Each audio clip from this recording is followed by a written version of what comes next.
প্ৰিয় শ্ৰোতাসকল, পোনপ্ৰথমে আপোনাসকলক কবিতা প্ৰডাকশ্যনৰ ফালৰ পৰা আন্তৰিক অভিবাদন জ্ঞাপন কৰিছোঁ। আমি সকলোৱে জানো যে হাঁহিয়ে মানুহৰ মন সতেজ কৰি ৰাখে আৰু ই আমাৰ শৰীৰটোতো সঞ্জীৱনীৰ দৰে কাম কৰে।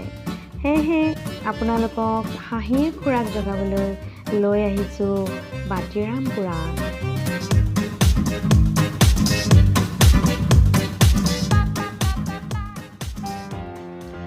কৰোণা ত্ৰাসে গোটেই পৃথিৱীখন কঁপাই দিয়াৰ লগতে বাতিৰামৰ ঘৰখনতো বহু খেলিমেলি লগাই দিছে।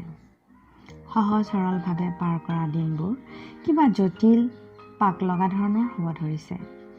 ফলত বাতিৰামৰ বৰ লটিঘটিখন হৈছে। বিদেশৰ পৰা অহা কৰোণা ভাইৰাছৰ মহিমা দেখি বাতিৰামে বুজিব টান পাইছে। অকল হাত ধোৱা, মাস্কখন মুখত লগোৱাটোৱে তাৰ প্ৰতিকাৰ, সেইটোৱে বাতিয়ে বুজি পায়। তাকো সি বৈজ্ঞানিক ভিত্তিত নকৰে। ইয়াৰ উপৰি তাৰ বিশ্বাস যে দোকানৰ বস্তু অনা নতুন পলিথিন বা লোকেল বস্তুত কৰোণা নাথাকে। ঘনীয়েক তৰাই এনে মতামত শুদ্ধ বুলি বিবেচনা নকৰে। ইয়াৰ ফলত দুয়োৰে মাজত তৰ্ক বিতৰ্ক হৈয়েই থাকে। ইফালে তৰায়ো কৰোণা ভাইৰাছক বাতিৰামতকৈ যে ভালকৈ বুজি পাইছে তাকে লৈ গৌৰৱ কৰি অলপ বেছি দেখাই থাকে। সেইটো কথা বাতিয়ে সহ্য কৰিব পৰা নাই। সেয়েহে হোৱাটছএপত কৰোণা সম্পৰ্কে পোৱা সকলো জ্ঞান আয়ত্ত কৰাৰ প্ৰচেষ্টা অব্যাহত ৰাখিছে। পিছে সেই খবৰবোৰ কোনটো শুদ্ধ কোনটো অশুদ্ধ তাক লৈহে অলপ কনফিউজ হৈ আছে। এবাৰ যদি ইজনে সেইটো ভাল বুলি কয়, দুদিন পিছত আন এজন বিশেষজ্ঞই সেইটো ভুল বুলি অন্য ধৰণে ব্যাখ্যা আগবঢ়ায়।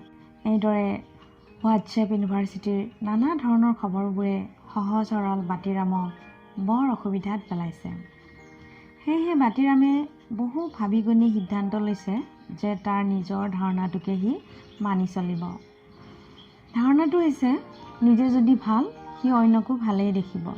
সেই কথাটো বাতিয়ে অলপ সাল সলনি কৰি কৰোণাৰ নিয়ম নীতি হিচাপে মানি চলিব ধৰিলে। সেই ধাৰণাটো হ'ল নিজৰ হাতখন যদি চাফা থাকে তেন্তে সি অন্যৰ হাতখনো চাফা বুলিয়ে ধৰি ল'ব। সেইবাবে বাতিয়ে আজিকালি ঘনে ঘনে হাত ধুব বাদ দিছে। নিজৰ সুবিধা অনুযায়ী মাজে মাজে ধুৱে। অফিচৰ পৰা আহিও ঘৰৰ ইটো সিটো নিজৰ দুটামান কাম কৰাৰ পিছত লাহে ধীৰে হাত ধুৱে। সেইবোৰ দেখি তৰাৰ খং চুলিৰ আগ পাই যায়। তাই বাতিক বুজায়, হেৰি আপুনি এইবোৰ কি কৰিছে? বাহিৰৰ পৰা আহিয়ে প্ৰথমে হাতখন ধুইহে অন্য কাম কৰিব লাগে। আপুনি দেখোন হাতত লাগি থকা বীজাণু সকলো ফালে লগাই দিলেই। বাতিৰামে তেতিয়া কয়, তুমি মনে মনে থাকাহে। মই অফিচতে হাত চেনিটাইজ কৰি আহিছোৱেই, তথাপি তোমাৰ পেক নুশুনিবলৈহে হাত আকৌ ধুলোঁ।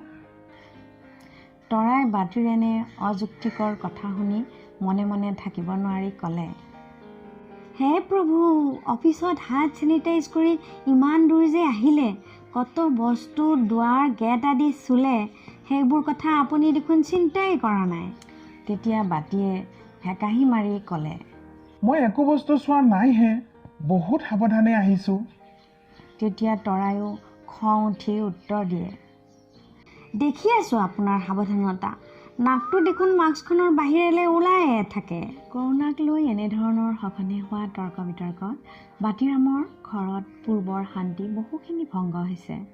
অৱশ্যে কৰোণাৰ ফলত যে বাতিৰ ঘৰত অকল বেয়াই হৈছে এনে নহয়, কিছুমান ভাল ঘটনাও হৈছে। উদাহৰণস্বৰূপে এই ধৰক, বাতিৰামৰ ঘৰৰ পৰা আজিকালি খোৱা বস্তুৰ ধুনীয়া গোন্ধ আহি থাকে। কাৰণ বাতিৰ পত্নী তৰাই ঘৰতে একেবাৰে হোটেলৰ নিচিনা খোৱা বস্তু বনোৱাত ব্যস্ত হৈ থাকে। নতুন দেশী বিদেশী বস্তু বনায় আৰু সেইবোৰৰ ফটো লগৰবোৰলৈ মোবাইলৰ যোগেৰে পঠাই থাকে। সেই ফটো পঠোৱা পৰ্ব শেষ হ'লেহে বাতিৰ লগতে ঘৰৰ অন্যবোৰেও খাবলৈ ভাগ পায়। নতুন খোৱা বস্তুৰ জুতি ল'ব বাতিয়ে ভালে পায়। পিছে সেই সৌভাগ্য লাভ কৰিবলৈ বহু সময় অপেক্ষা কৰিব লগা হয়। ইয়াৰ কাৰণ হ'ল তৰাই সেই নতুন ব্যঞ্জনবোৰ বৰ সুন্দৰকৈ সজাই মেলিহে ফটো তোলে। বাটিয়ে খোৱা বস্তুৰ গোন্ধ লৈ ৰখি থাকি আমনি পাই কয়, হেৰা তৰা, ইমানকৈ খোৱা বস্তুবোৰ কিয় সজাই থাকাহে? নৰসিংহৰ পাত, গোলাপৰ পাহি সেইবোৰ দি সজোৱাৰ কি দৰকাৰ হে? গোন্ধটোতে গম পায়েই নহয় কিমান যে সোৱাদ হৈছে। মিছা মিছি এইবোৰ কৰি দেৰি কৰি আছা। যি বনাইছা সোনকালে খাবলৈ দিয়া। আপুনি কি যে কয়, খোৱা বস্তুৰ গোন্ধ কিবা মোবাইলেৰে পাব নেকি? সুন্দৰকৈ সজাই মেলি দিলেহে দেখিলেই গম পাব কিমান টেষ্টি হৈছে। বাটিয়ে কথাৰে যুক্তি খন্দাব নোৱাৰি প্লেট লৈ ৰৈ থাকে।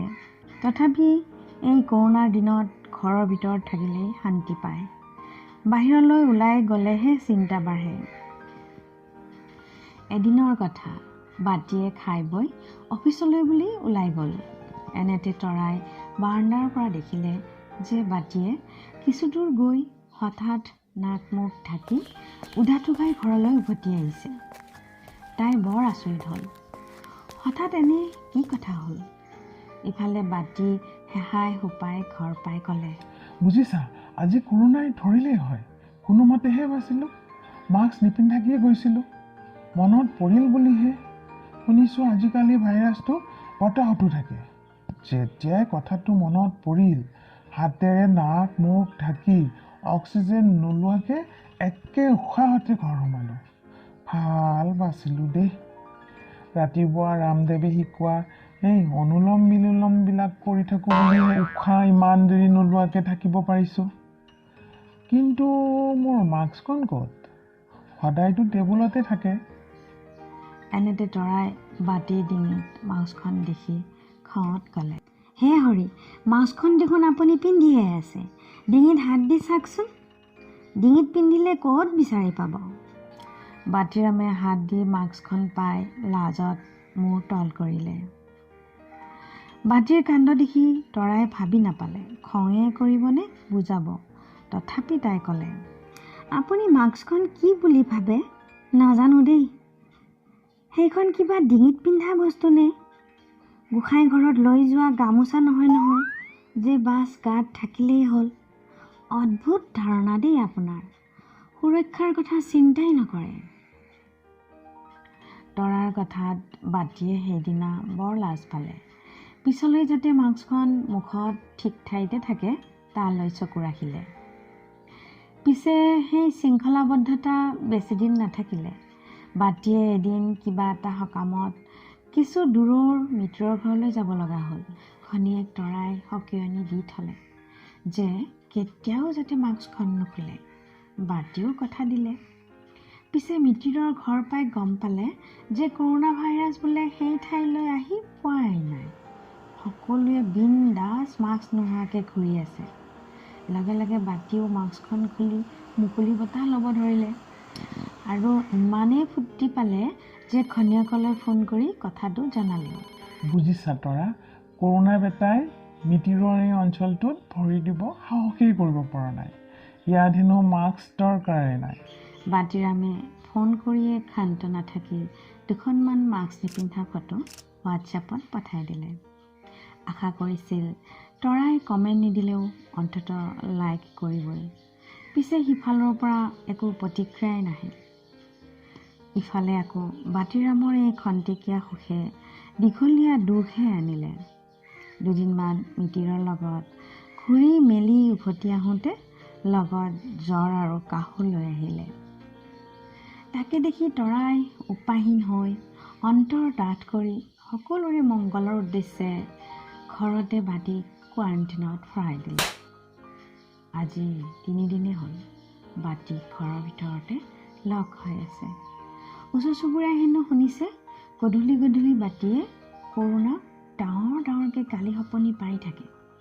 বৰ দুখ লগা কথা দেই, বেচেৰা বাটিৰাম। গতিকে আপোনালোকেও সাৱধানে থাকিব যাতে বাটিৰামৰ দৰে অৱস্থা নহয়।